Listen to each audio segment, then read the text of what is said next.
මුලින්ම මම කැමති ශ්‍රී ලංකා ගුවන්විදුලි සංස්ථාවේ ඔබ ආයමත් ඇවිදින් කියන මේ වැඩසටහන පිළිබඳව මගේ අදහස දක්වන්න. ඇත්තටම ගුවන්විදුලිය තමයි ස්වභාවිත ගීතයට තෝතැන්නක් උනේ.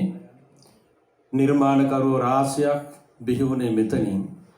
ඉතින් මේ වාගේ ආයතනයකින් මෙවැනි වැඩසටහනක් නැවත වරක් ඉදිරිපත් කිරීම පිළිබඳව වර්තමාන අපේ සභාපතිතුමාත් මා සමග හිටිය මීට මොහොතකට කලින් මහාචාර්යතුමා එතුමා ඇතුළු මේ සියලුම අධ්‍යක්ෂක මණ්ඩලයට කාර්ය මණ්ඩලයටත් අපි ප්‍රශංසා කරනවා. ඒ වගේම මට මේ මොහොතේදී මේ ස්ථානයට සම්බන්ධ වෙන්න ලැබුණේ අපේ ඉන්ද්‍රජිත් දොළමුල්ල සහෘදය නිසායි. එතුමා මං අඳුනගත්තේ අපේ අර නිවේදිකාව කිව්වා වගේම මම මොහුණු පොතට ටිකක් වැඩිපුර නැඹුරුණා ඔය කොරෝනා කාලේ. ඒ සමයේ මම නිර්මාණ ගොඩක් කළා. ගීත ලියන්න පටන් ගත්තේ නම් 1984 ඉඳන් ගුවන්විදුලියේ ගොඩක් ගීත මගේ තියෙනවා. ඒ අතර අපේ ඉන්ද්‍රජිත් දොළමුල්ල මහත්තයා සින්දුවක් කියලා තිබුණේ නැහැ. ඔහු අඳුනගත්තේ එදා තමයි. මම එතුමාගෙන් ඇහුවා මගේ සින්දුවක් කියන්න ඔයා කැමතිද කියලා ඇහුවා. මැසේජ් එකක් දාලා. ඒ වෙලාවේ කිව්වා හොඳයි ස්වාමීන් වහන්සේ එවන්න කියලා. ඊට පස්සේ මට හිතුණා දොළමුල්ල මහත්තයාගේ ගීතාවලිය සම්පූර්ණයෙන්ම මම අහලා තිබුණේ ඔක්කොම ආදර ගීත විරහ ගීත. ඒයින්තර ගීතයක් මම අහලා තිබුණේ නැහැ. හැබැයි අද ඇහුවා අර අම්මා ගැන ගීතය. මට හිතුණා එතුමා ඉන්නෙත් ගලේ දේවාලේ කිට්ටුව. අපි ඉන්නෙත් ඒ කිට්ටුව.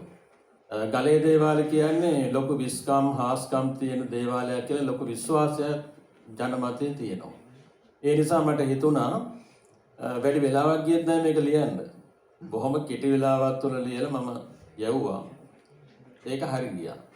ඒ වගේම එතුමා එක පිළි අරන් කෙටි කාලයක් තුළ මෙලඩිය දාලා ඊළඟට රූප රචනාවකුත් සමග බොහොම ලස්සන නිර්මාණයක් කෙටිට ඉදිරිපත් කළා. රූපවාහිනී මාධ්‍ය කීපයක මෝක ප්‍රචාරයක් වුණා. එතුමා ඒක අරන් ගියා ඒ තැන් වලට.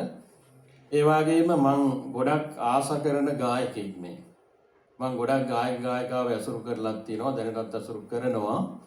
ඒ අතර හොඳ මිනිස්සෙක්. ඔය හිනාව ඔය මොහොන තුල සැඟවුණු සැබෑ මිනිසා ඔහුගේ පපුවේ ඉන්නවා. මං හිතන්නේ ආදරණීයම ගායකයෙක්. ඒකට හොඳම සාධකය තමයි අර නම නිර්මාණකරුවන්ට අත දීම.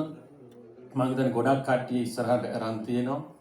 ඒ වගේම හොඳ ගීත තෝරගන්න හොඳ දක්ෂතාවයකුත් තියෙනවා. සාහිත්‍ය පිළිබඳව යම්කිසි අවබෝධයක් තියෙනවා. ගීත සාහිත්‍යය ගැන.